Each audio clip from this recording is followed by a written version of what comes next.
Hello Libra, Sun, Moon, Rising, and Venus signs. Kamusta kayo? Sana po'y nasa mabuti kayong kalagayan. Welcome back po sa Star Tarot. At kung bago kayo rito, welcome din po kayo. Please subscribe, like, share my videos, and leave me a comment kung nakaresonate kayo. So, Libra, first card ninyo, we have magnetic connection. Sabi dito, there is a very strong pull and intensity that draws you to this person. So, parang ang lakas ng hatak nito sa'yo, ng taong ito. So, pwede na meron kayong, alam mo yun, may instant connection. Maaring meron, baka soulmates kayo. Kaya ang lakas ng hatak sa'yo ng taong ito. Yung parang, meron kayong, yung bang nagkakilala pa lang kayo, meron, ramdam niyo na yung instant na strong connection between the two of you. Diba? May mga ganun eh, yung parang angga-anggan agad ng pakiramdam mo sa kanya, yung parang pakiramdam mo, ang tagal nyo nang magkakilala, yung parang may past na kayo, yung ganun ba? Yung parang maramdam mo na parang may history kami ng taong ito, yung ganun ba? So, what else? We have twin flame. This person is your mirror soul. This is why this connection feels so sacred to you. Ayan. So, siya pala yung inyong twin flame. Kaya pala, nagkakilala pa lang kayo, ramdam mo na, no? Yung parang ang lalim agad no, ng pagkakakilanlan ninyong dalawa. Parang ang lalim agad ng connection ninyo, ng agad-agad, ano? Parang feeling ninyo magjowa na agad kayo. Yung ganun. Kasi pala twin flame mo siya.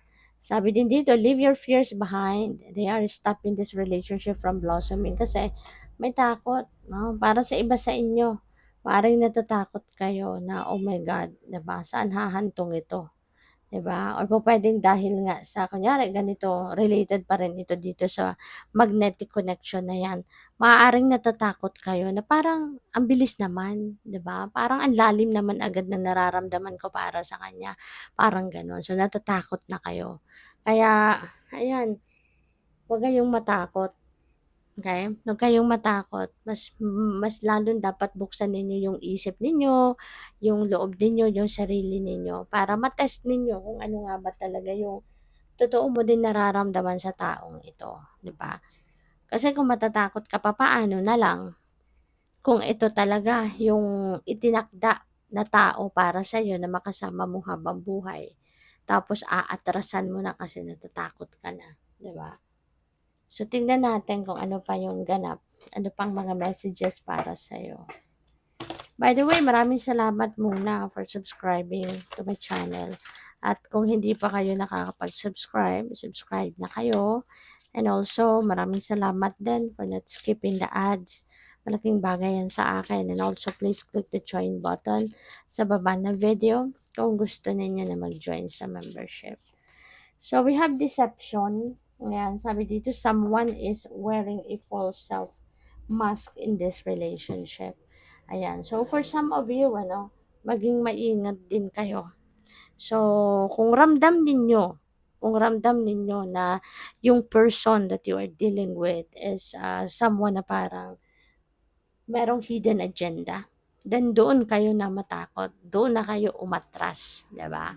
Kasi kayo yung makakausap, kayo yung makakasakasama ng taong ito, makikilala mo.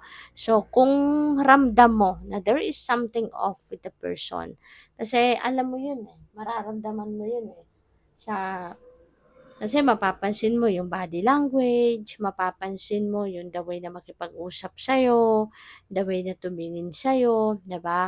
Malalaman mo 'yan eh, maoobserbahan mo 'yan kung kaduda-duda, no, yung tao. Kaya, yun ang dapat na matakot ka na diyan, 'di ba? Umatras ka na, do not engage in a deeper conversation, yung gano'n 'no, sa taong 'yan.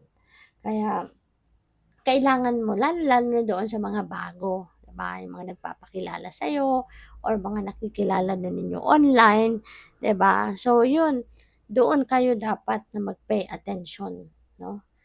Kasi iba kasi yung na kausap mo, iba yung na kaharap mo, 'di ba? iba yung mararamdaman mo diyan kaysa yung sa online. Kaya mas lalong dapat na maging ano ka, maging observant ka, lakasan mo yung radar mo kapag nakikipag-usap online kasi you never know, 'di ba? Kung ano talaga yung totoong pagkatao ng taong 'yan or na ano nga ba talaga yung agenda niya sa'yo, 'di ba? So, kailangan 'no, kapagka ganyan, kailangan na maging ano kayo, maging observant at lakasan ninyo ang inyong pakiramdam.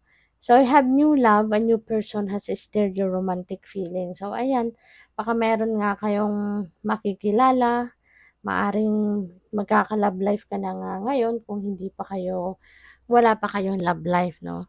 So, may chance ang iba sa inyo na pumasok na nga sa bagong love and romantic relationship. So, we have love yourself first. Your self-respect makes you more romantically attractive. Bago naman talaga dapat 'di ba, na magmahal ng iba, kailangan you feel yourself first with love. Kasi papaano ka magmamahal ng iba kung yung sarili mo nga hindi mo kayang mahalin, 'di ba? Parang it's going to be ano, weird, 'no? Papaano ka magse-share ng love sa iba kung yun wala ka nun? Kaya kailangan yung sarili mo muna, self-love muna. Sarili mo muna yung asikasuhin mo, yung unahin mo. Mahalin mo muna yung sarili mo.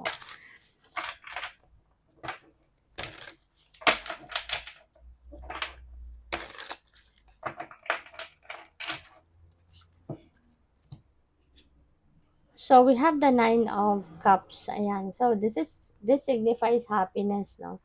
Happiness, joy, falling in love. So, talagang definite, no? Para sa iba sa inyo dyan. Talagang kayo'y magkaka-love life na. Baka kayo hindi na mapipigilan at papasok na talaga kayo sa love and romantic relationship ngayon. Makiking ano kayo, magiging super kilig talaga, no? Masayang masaya. So, what else? We have the Emperor. Pupuwede ang iba sa inyo magiging tatay na ano, sa ngayon. Maybe you are welcoming already your first baby, baka firstborn, no, ninyo ito at ng person mo. Kaya good luck sa'yo. So, we have the Ace of Wands, Ace of Swords. So, para doon sa mga naguguluhan, para doon sa mga hindi sigurado sa inyong nararamdaman. 'Di ba? You will have the clarity of thought around this time or very soon. Magkakaroon na ng mas malinaw, no, na takbo ang inyong pag-iisip, magiging sure ka na, no? Magiging sure ka na dito sa kung ano yung gagawin mo, ano yung path na tatahakin mo, what's going to be your decision. So, ngayon magkakaroon na ng kalinawan ang inyong isipan. Kaya good luck sa'yo. Thank you for watching. Love and light. Namaste.